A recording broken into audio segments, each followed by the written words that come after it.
Hello guys. Oh, ito kain tayo. Kain tayo ng tawag sa Ilocano is bisikol at saka liddag. Klase ng bisikol sa amin ito. Oh. Yan ang bisikol. Kita nyo to? Yan. Yan. Ang liddag.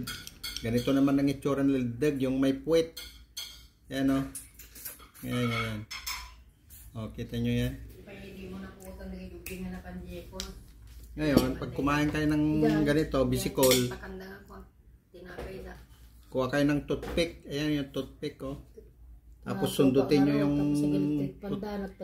yung laman niya. Sundutin nyo yung ulo ng ano. Tapos ganyan, oh. Kita nyo, matatanggal na, oh. Tatawag pa kayo ng ano. Baka pangupangulo nyo na. Ganun lang kumain. Already may kadwa. Alam nyo na kumain ng pagkain ano, ha. Mahirap. Pagkain ng probinsyano. Okay.